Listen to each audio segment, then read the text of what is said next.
Aku terbangun lebih dulu dari suamiku. Cahaya matahari menyusup melalui celah tirai kamar, jatuh tepat di wajahnya.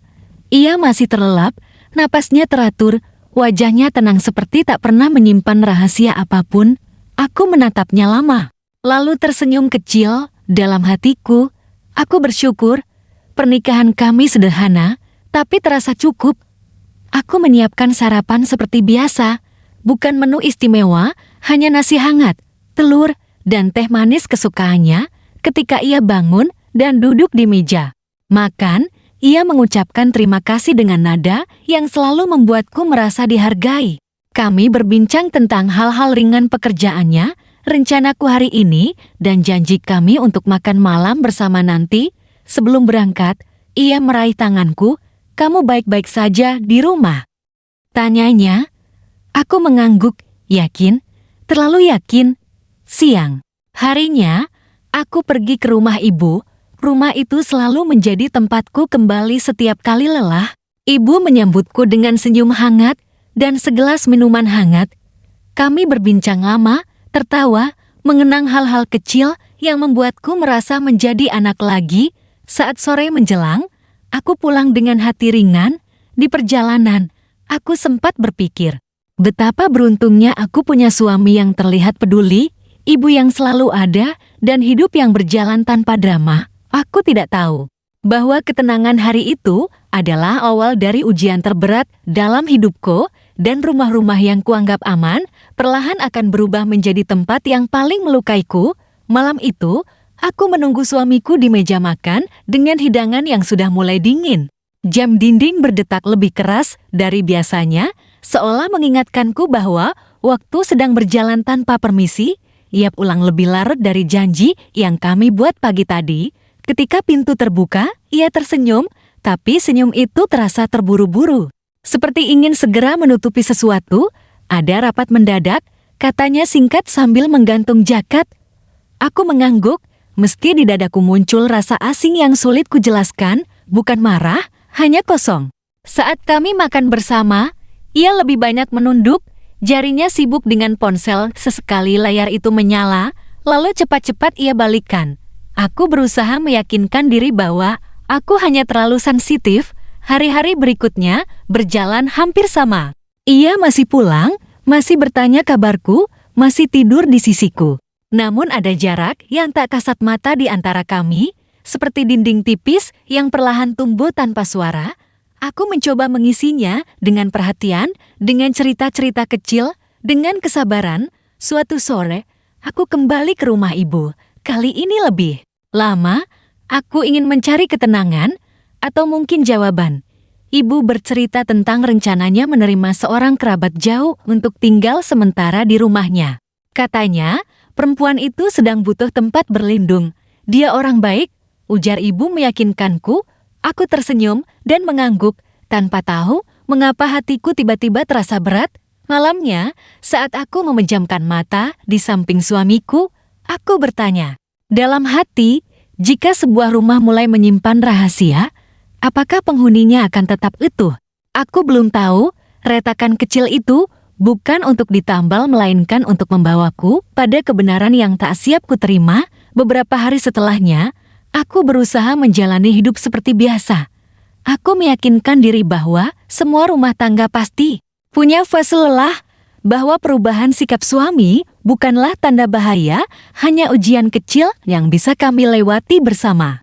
Aku memilih percaya, karena percaya terasa jauh lebih mudah daripada curiga. Suatu pagi, aku menerima pesan dari ibu.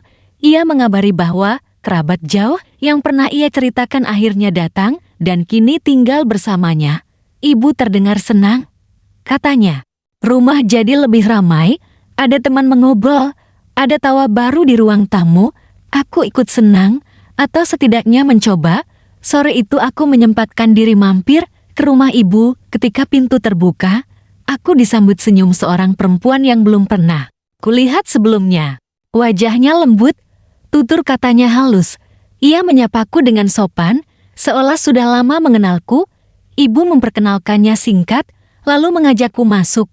Kami duduk bertiga di ruang tamu. Perempuan itu lebih banyak diam, sesekali tersenyum ke arahku. Ada sesuatu dalam caranya menatap yang membuatku tak nyaman, seperti menahan cerita yang seharusnya tak diucapkan.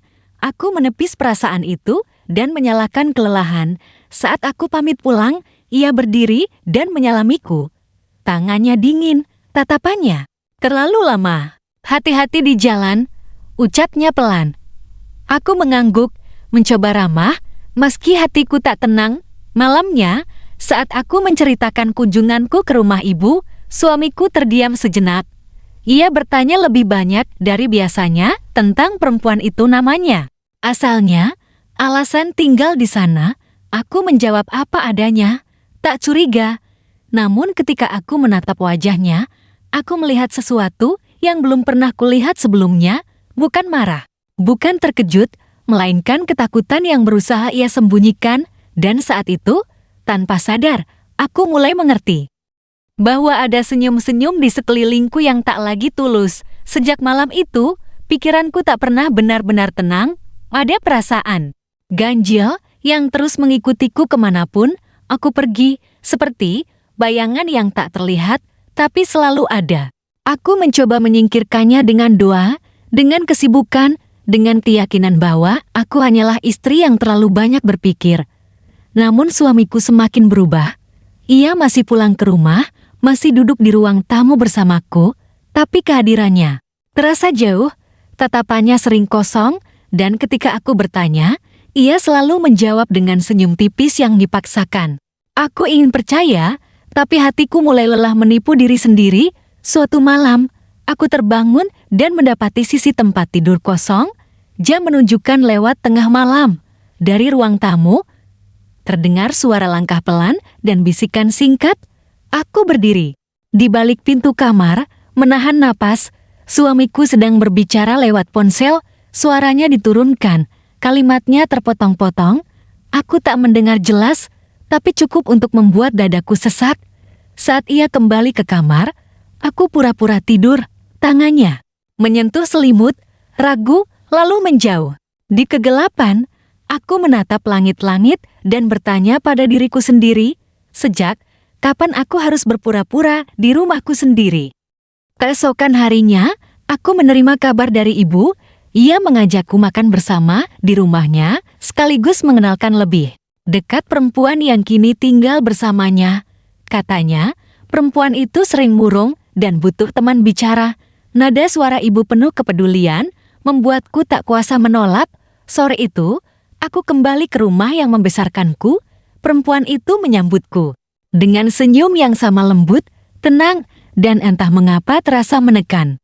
Saat kami duduk bertiga, ia sesekali menatap ponselnya, lalu menghela napas panjang, seolah sedang memikul beban besar. Aku memperhatikannya lebih saksama gerak-geriknya, caranya memilih kata, dan tiba-tiba aku menyadari sesuatu yang membuat jantungku berdegup lebih cepat. Ada kesedihan di matanya yang terlalu familiar, kesedihan yang sering kulihat di wajah suamiku sendiri. Saat itulah aku merasa kejadian penting yang akan mengubah hidupku sudah sangat dekat dan aku berada tepat di tengahnya tanpa perlindungan apapun. Sejak sore itu, tubuhku memang masih melangkah seperti biasa, tapi pikiranku tertinggal di rumah ibu. Di setiap sudut rumahku sendiri, bayangan perempuan itu muncul tanpa izin. Cara ia menunduk ketika ponselnya bergetar, cara napasnya tertahan saat aku menyebut nama suamiku, terlalu banyak kebetulan yang tak lagi terasa wajar. Malam itu, aku menunggu suamiku dengan dada berdebar. Saat ia akhirnya pulang, aku memberanikan diri bertanya tentang pekerjaannya, tentang hari-harinya, tentang apapun yang bisa membuatnya bicara. Ia menjawab seperlunya, lalu kembali tenggelam dalam. Ketika ku sebut nama perempuan yang tinggal di rumah ibu, sendok di tangannya terhenti sesaat. Hanya kerabat jauh, kataku pelan, mengamati wajahnya. Iya, jawabnya cepat, terlalu cepat. Aku tak melanjutkan, tapi sejak saat itu, aku mulai memperhatikan hal-hal kecil yang dulu kuabaikan.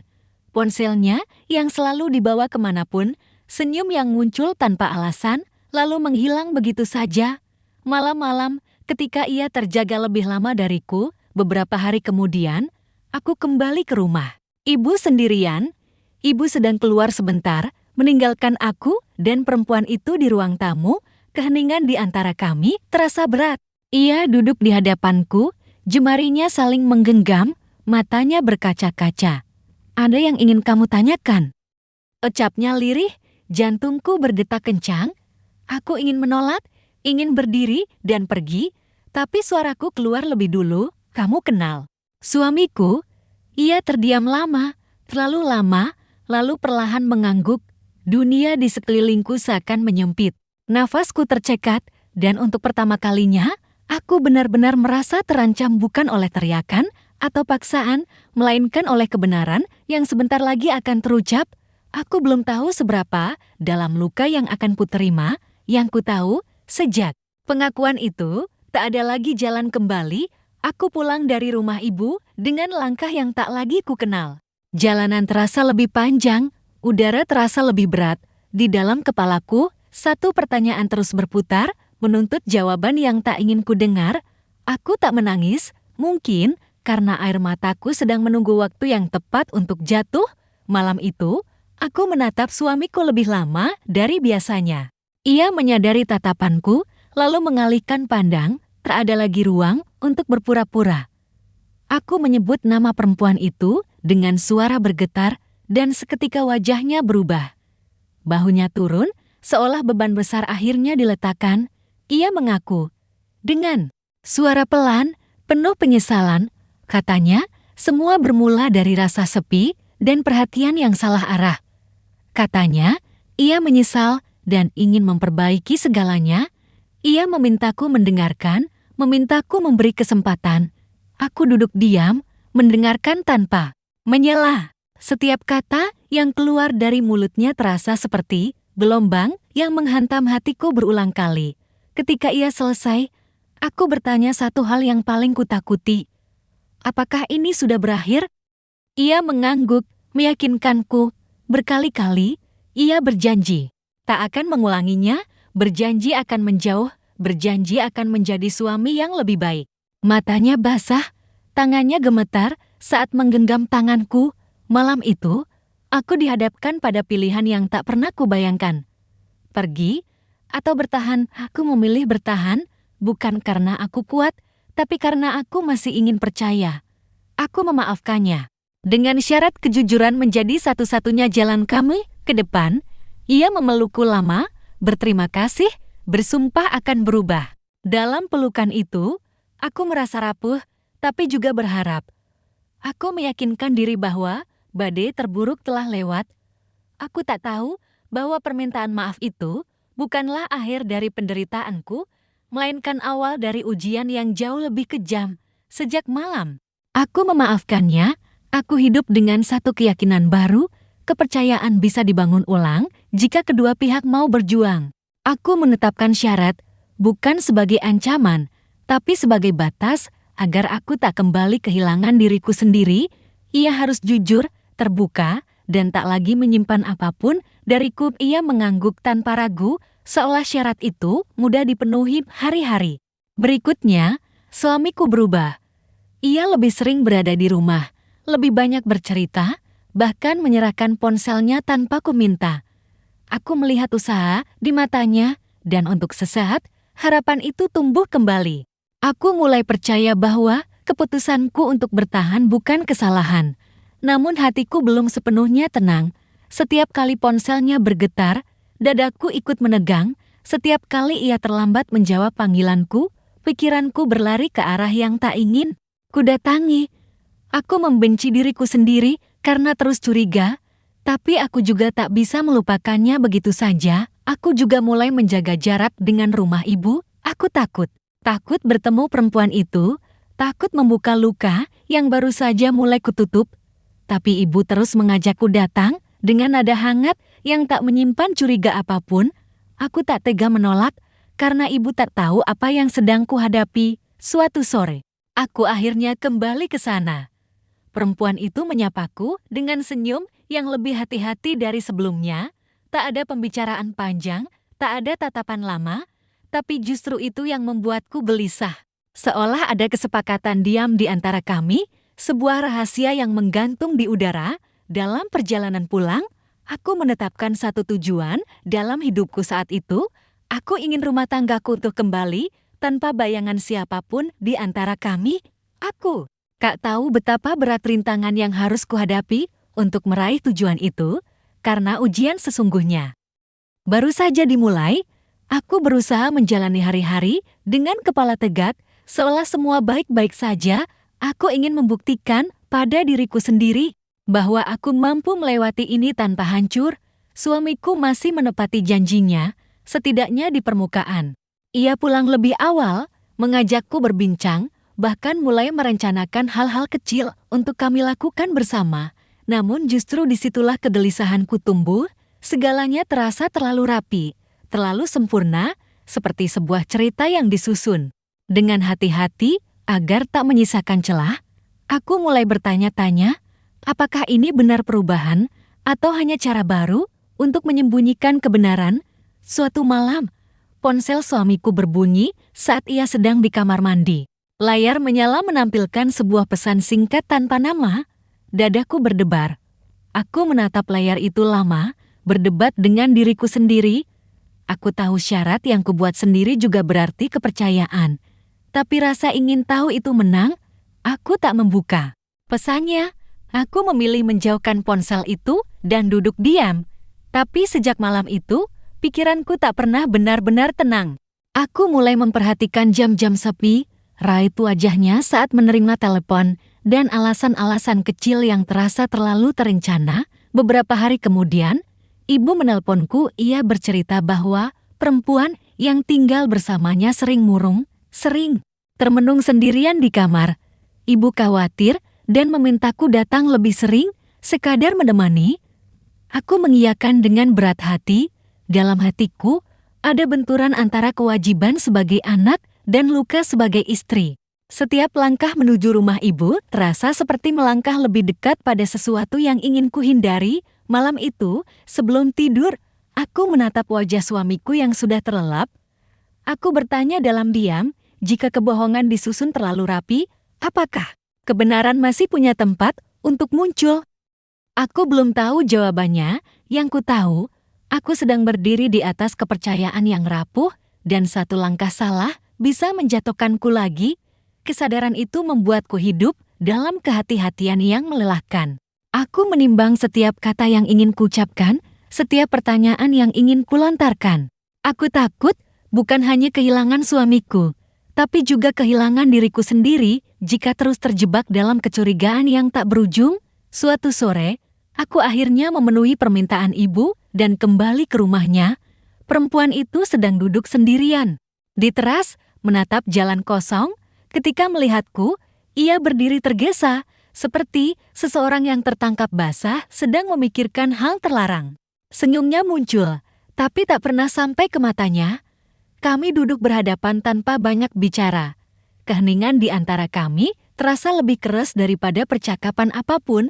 Aku ingin bertanya banyak hal, tapi lidahku keluh. Aku hanya memperhatikan tangannya yang gemetar, napasnya yang tertahan setiap kali ponselnya bergetar. Aku tidak ingin merusak apapun, katanya tiba-tiba, nyaris berbisik. Kalimat itu membuat dadaku sesak. Aku menatapnya, mencoba memahami maksudnya, tapi sebelum aku sempat bertanya, ibu keluar membawa minuman, memecah momen yang terasa terlalu jujur. Perempuan itu kembali diam, seolah tak pernah mengatakan apa-apa. Malamnya, di rumah, suamiku menerima panggilan dan langsung keluar kamar untuk menjawabnya. Ia kembali dengan wajah pucat, lalu tersenyum saat melihatku menatapnya, senyum yang sama seperti dulu, tapi kini terasa asing. Saat itu, aku sadar satu hal, aku tidak lagi berjuang untuk mempertahankan rumah tangga kami demi cinta, melainkan demi ketakutanku sendiri. Takut gagal, takut mengecewakan ibu, takut mengakui bahwa memaafkan tidak selalu berarti menyembuhkan. Kesadaran itu datang bersamaan dengan kejadian yang tak pernah kuduga. Suatu pagi, suamiku pamit lebih awal dengan alasan ada urusan mendadak. Nada suaranya tenang, terlalu tenang. Aku mengangguk seperti biasa. Tapi kali ini, hatiku menolak untuk diam. Ada dorongan kuat dalam diriku untuk tidak hanya percaya, melainkan memastikan. Aku mengambil jaket dan keluar rumah beberapa menit setelahnya, bukan untuk mengikutinya, tapi untuk menenangkan diri.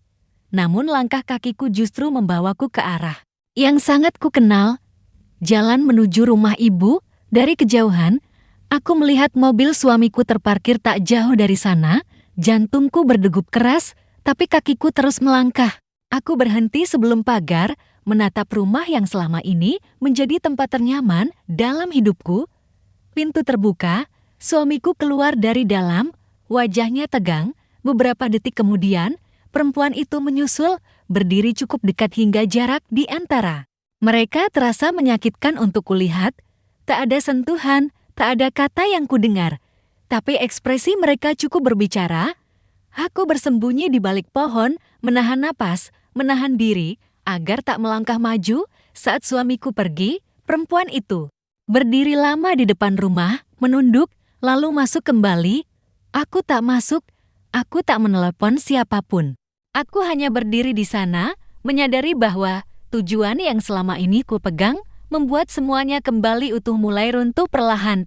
Dan untuk pertama kalinya, sejak semua ini dimulai, aku bertanya pada diriku sendiri, jika mempertahankan berarti terus terluka, apakah melepaskan adalah satu-satunya cara untuk selamat? Pertanyaan itu terus menggema di kepalaku, bahkan setelah aku pulang ke rumah. Aku duduk di ruang tamu dalam sunyi, menatap dinding yang penuh foto kami senyum yang dulu terasa jujur. Kebahagiaan yang kini tampak seperti milik orang lain. Untuk pertama kalinya, aku tak lagi merasa aman di rumahku sendiri. Malam itu, suamiku pulang dengan wajah yang berusaha terlihat biasa. Ia menyapaku, bertanya tentang hariku, seolah tak terjadi apapun.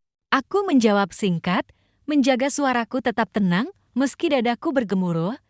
Aku ingin berteriak, ingin bertanya, ingin menuntut penjelasan. Tapi aku tahu, sekali aku membuka mulut, tak akan ada kata yang bisa kutarik kembali. Kami makan malam. Dalam diam, sendak beradu dengan piring, menciptakan suara yang menusuk telingaku. Ia sesekali menatapku, lalu menunduk lagi. Ada jarak di antara kami yang tak lagi bisa dijembatani dengan janji. Malam semakin larut, aku berbaring di sampingnya. Menatap langit-langit dengan mata terbuka di sampingku, ia terlelap seperti orang yang telah menyelesaikan urusannya. Aku justru terjaga, dihantui pilihan terakhir yang mulai tampak jelas di hadapanku. Jika aku bertahan, aku harus menerima bahwa kepercayaan ini mungkin tak akan pernah kembali utuh. Jika aku melepaskan, aku harus siap melukai banyak hati termasuk hatiku sendiri. Air mataku akhirnya jatuh tanpa suara. Dan di kedelapan malam itu, aku tahu. Aku sudah berada di ambang keputusan paling sulit dalam hidupku. Pagi itu, aku bangun dengan tubuh yang terasa kosong, tak ada lagi air mata, tak ada lagi kemarahan yang tersisa, hanya tekad yang rapuh namun memaksa. Aku berpakaian rapi dan berpamitan pada suamiku seperti biasa. Ia mengangguk tanpa curiga. Mungkin karena ia tak pernah benar-benar melihatku lagi. Langkah kakiku membawaku ke satu tempat yang selalu kuhindari sejak semuanya terbuka. Rumah ibu, rumah yang dulu menjadi pelindung, kini menjelma menjadi sumber luka paling dalam. Saat pintu terbuka, ibu menyambutku dengan senyum hangat, sama seperti bertahun-tahun lalu. Senyum itu hampir membuatku mundur. Perempuan itu ada di ruang tamu, duduk tenang, seolah telah menunggu. Ketika mata kami bertemu, aku tahu hari ini tak ada lagi ruang untuk diam. Ibu mempersilakan kami bicara berdua. Aku tak tahu apakah itu kebetulan atau firasat seorang ibu. Kami duduk berhadapan, udara terasa berat. Aku membuka pembicaraan dengan suara yang hampir tak ku kenal sebagai milikku sendiri. Aku bertanya, mengapa ia masih bertahan di hidupku? Mengapa ia memilih rumah ibu sebagai tempat bersembunyi? Ia menunduk, lalu menangis pelan. Katanya, ia tak punya tempat lain. Katanya, ia sudah mencoba pergi. Katanya, suamiku yang terus datang, terus meyakinkan bahwa semuanya akan baik-baik saja. Setiap katanya seperti membuka lapisan luka yang baru. Aku mendengarkan, meski hatiku hancur perlahan. Karena di setiap pengakuannya, aku menyadari satu hal yang tak bisa lagi kupungkiri. Pengkhianatan ini bukan lagi tentang kesalahan masa lalu, ini tentang pilihan yang terus diulang.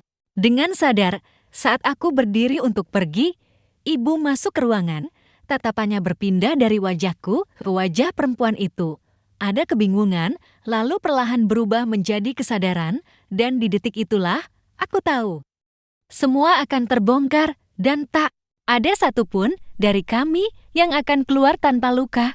Ibu memandang kami, bergantian, seolah mencoba menyusun potongan cerita yang selama ini terlewat.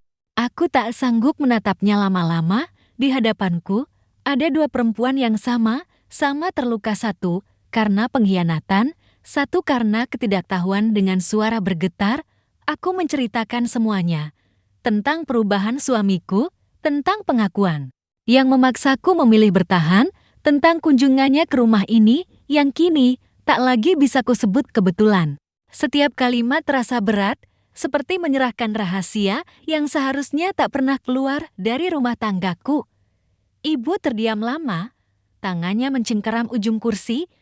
Aku melihat matanya berkaca-kaca, bukan karena marah, melainkan karena kecewa pada keadaan, pada kepercayaan yang tanpa sadar ia berikan. Ia menatap perempuan itu, bertanya, mengapa ia tak jujur sejak awal. Perempuan itu menjawab dengan kepala tertunduk. Katanya, ia takut kehilangan satu-satunya tempat yang mau menerimanya. Katanya, ia berharap semuanya akan berakhir tanpa melukai siapapun. Kata-kata yang terdengar baik, tapi terlambat. Ibu menoleh kepadaku, dalam tatapannya, ada rasa bersalah yang membuatku ingin memeluknya. Ia meminta maaf berulang kali, seolah semua ini adalah kesalahannya. Aku menggelang, aku tahu tak ada ibu yang menginginkan rumahnya menjadi saksi pengkhianatan anaknya sendiri. Hari itu, rumah ibu berubah, bukan lagi tempat berlindung, melainkan ruang pengakuan yang menyisakan kesunyian. Perempuan itu akhirnya diminta pergi, bukan dengan amarah, melainkan dengan keputusan berat yang diambil demi kebaikan semua. Aku pulang dengan hati yang remuk, karena meski satu kebenaran telah terbuka, satu masalah terbesar masih menungguku di rumah. Dan kali ini, aku tahu aku tak bisa lagi menghindarinya. Malam itu, aku pulang dengan langkah pelan, seolah berharap pintu rumah tak pernah terbuka. Namun kenyataan menungguku di ruang tamu. Suamiku duduk di sana, menatap kosong ke arah jendela. Ia menoleh saat mendengar langkah kakiku, dan dari sorot matanya aku tahu ia sudah menyadari semuanya. Kami duduk berhadapan tanpa kata. Tak ada lagi kebohongan yang bisa disusun, tak ada alasan yang bisa diselipkan. Aku menceritakan apa yang terjadi di rumah ibu, tentang keputusan yang diambil, tentang perempuan itu yang kini tak lagi berada di sana. Setiap kalimatku terdengar tegas, berbeda dari diriku yang dulu. Ia menunduk, mengakui bahwa ia tak mampu benar-benar melepaskan masa lalu, bahwa ia menikmati perhati-hatian itu, meski tahu risikonya. Pengakuan itu seperti penutup dari semua harapanku, bukan karena aku tak lagi mencintainya, melainkan karena aku akhirnya mengerti batas kemampuanku sendiri. Aku berdiri dan berkata dengan suara yang nyaris bergetar, bahwa aku tak bisa lagi hidup dalam keraguan, bahwa cinta tanpa rasa aman hanyalah penantian akan luka berikutnya. Pilihan terakhir itu akhirnya terucap. Aku meminta waktu dan jarak, bukan sebagai hukuman, melainkan sebagai cara menyelamatkan diriku. Ia terdiam, lalu mengangguk pelan. Tak ada perlawanan. Mungkin karena jauh di dalam hatinya, ia tahu ini memang harus terjadi. Aku masuk ke kamar dan mulai mengemasi barang seperlunya. Setiap lipatan pakaian terasa seperti melepas kenangan. Saat aku melangkah keluar rumah, aku menoleh sekali lagi, bukan untuk kembali, melainkan untuk mengucapkan selamat tinggal pada diriku yang lama. Dan di malam sunyi itu, aku melangkah menuju jalan yang tak pernah kupilih sebelumnya, jalan yang menyakitkan, tapi mungkin satu-satunya yang bisa memberiku masa depan. Aku tinggal sementara di sebuah kamar kecil yang sunyi. Tak ada foto di dinding, tak ada suara selain detak jam. Di tempat itulah aku belajar bernapas kembali tanpa harus menunggu pesan, tanpa harus menebak perasaan orang lain. Hari-hariku terasa sepi. Tapi untuk pertama kalinya, sepi itu jujur. Suamiku beberapa kali mencoba menghubungiku. Pesannya panjang, penuh penyesalan dan janji. Aku membacanya pelan, lalu menutup ponsel tanpa menjawab. Bukan karena aku membenci, melainkan karena aku masih belajar mendengar diriku sendiri. Aku tak ingin kembali hanya karena kasihan. Di sela-sela kesunyian itu, ibu datang menjengukku. Ia memelukku erat, lebih lama dari biasanya. Tak banyak kata yang keluar dari mulutnya, hanya kehadiran yang menenangkan. Aku tahu keputusanku melukai hatinya, tapi aku juga tahu seorang ibu akan selalu ingin anaknya berdiri tegak. Hari-hari berlalu, aku mulai mengisi waktuku dengan hal-hal kecil yang dulu terlupakan, membaca, berjalan pagi, menulis perasaanku sendiri. Perlahan, aku menemukan kekuatan yang selama ini terkubur di balik peran sebagai istri. Namun bertahan sendiri bukan berarti tanpa luka. Setiap malam, kenangan datang tanpa diundang. Ada rindu yang menyesak, ada tanya yang tak terjawab. Tapi kali ini, aku memilih untuk tidak lari, karena aku sadar untuk bisa bahagia bersama siapapun, aku harus lebih dulu berdamai dengan diriku sendiri. Kesadaran itu menjadi pegangan setiap kali hatiku goyah. Aku mulai menyusun ulang hidupku, satu hari dalam satu waktu. Aku kembali bekerja dengan lebih fokus, menata rutinitas tanpa menunggu siapapun di cermin. Aku melihat wajah yang sama, tapi dengan sorot mata yang berbeda, lebih tenang, lebih berani. Suamiku akhirnya datang menemuiku. Ia berdiri di depan pintu kamar kecil itu dengan raut wajah yang tak lagi ku kenal. Tak ada pembelaan, tak ada permintaan yang memaksa. Ia hanya ingin berbicara. Aku mengizinkannya masuk dengan batas yang jelas. Ia bercerita tentang hari-harinya yang kini sepi, tentang kesadaran yang datang terlambat. Katanya, kehilangan kehadiranku membuatnya mengerti arti rumah yang sesungguhnya. Aku mendengarkan tanpa emosi berlebih. Bukan karena aku tak peduli, melainkan karena aku sudah melewati fase terburukku. Aku mengatakan padanya bahwa maaf tak selalu berarti kembali, bahwa perubahan tak cukup dibuktikan dengan kata-kata. Ia mengangguk, menerima dengan mata yang basah. Untuk pertama kalinya, kami berbicara sebagai dua orang dewasa yang jujur pada luka masing-masing. Saat ia pergi, aku menutup pintu dengan hati yang ringan. Tak ada rasa bersalah, tak ada penyesalan. Aku tahu apapun yang akan terjadi selanjutnya, aku sudah memilih dengan sadar. Dan di langkahku yang semakin mantap, aku merasakan sesuatu yang lama hilang harga diri, yang utuh. Perasaan itu menemaniku di setiap langkah yang kuambil. Aku tak lagi merasa kecil saat mengingat masa lalu, tak lagi menyalahkan diriku atas pilihan orang lain. Aku mulai percaya bahwa kebahagiaan tak selalu datang dari bertahan, tetapi dari keberanian untuk memilih diri sendiri. Beberapa minggu kemudian, suamiku kembali menghubungiku, kali ini bukan dengan janji, melainkan dengan sikap yang berbeda. Ia berkata, ia telah mengambil keputusan untuk benar-benar menata hidupnya, tanpa berharap aku akan kembali. Mendengar itu, hatiku terasa lega sekaligus perih. Lega karena ia akhirnya jujur, perih karena inilah akhir yang nyata. Kami bertemu sekali lagi, bukan sebagai pasangan, melainkan sebagai dua orang yang pernah berbagi hidup. Percakapan kami singkat dan tenang, tak ada tangis berlebihan, tak ada tudingan, hanya pengakuan bahwa kami telah sampai di titik di mana berpisah adalah bentuk kebaikan. Aku menandatangani keputusan yang selama ini kutunda. Tanganku sempat gemetar, tapi hatiku tidak di saat itu. Aku tahu ini bukan kekalahan, melainkan penyelamatan. Saat aku melangkah keluar dari ruangan itu, udara terasa berbeda, lebih ringan, lebih luas. Aku tersenyum kecil, menyadari bahwa aku masih utuh, meski cerita cintaku berakhir dengan cara yang tak pernah kubayangkan. Dan di akhir perjuangan itu, aku akhirnya menemukan happy ending versiku sendiri, bukan karena aku dipilih, melainkan karena aku memilih. Keputusan itu tak langsung, mengubah segalanya menjadi mudah.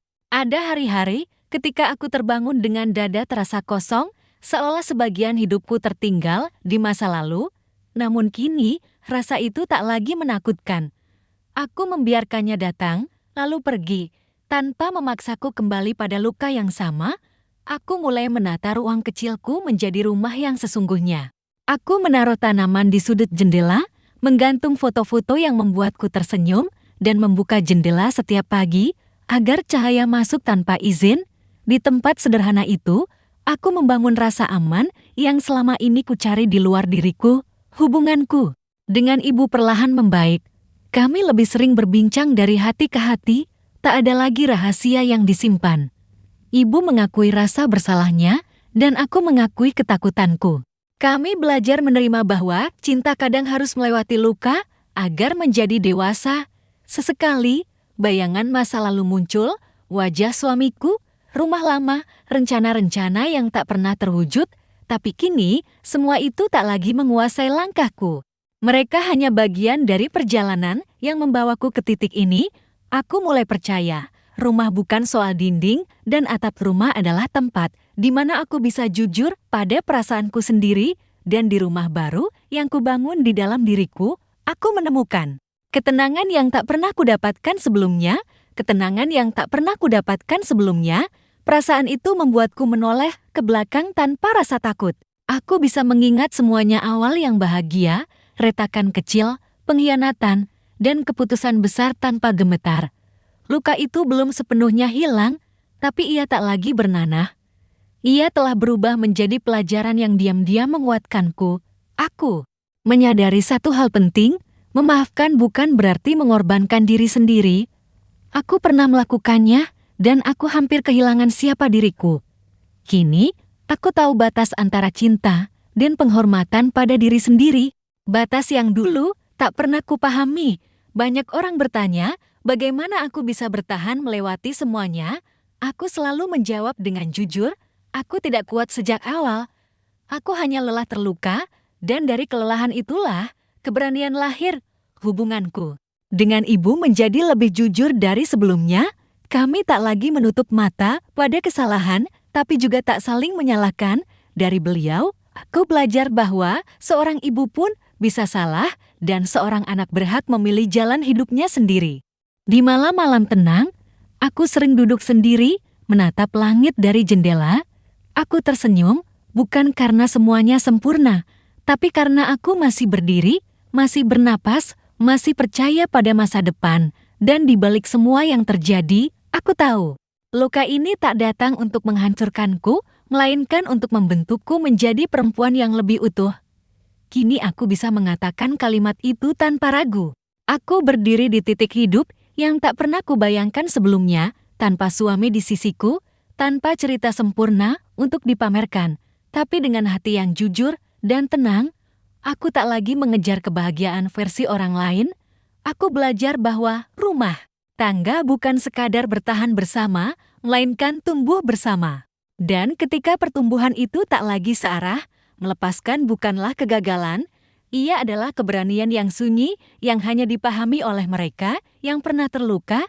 Jika aku boleh berbicara pada diriku di masa lalu, aku ingin memeluknya dan berkata, "Kamu tidak bodoh karena percaya, dan kamu tidak lemah karena memaafkan. Kamu hanya terlalu mencintai tanpa tahu batasnya. Kini aku tahu batas itu. Aku tahu kapan harus bertahan dan kapan harus pergi dengan kepala tegak. Aku tahu bahwa diriku berharga.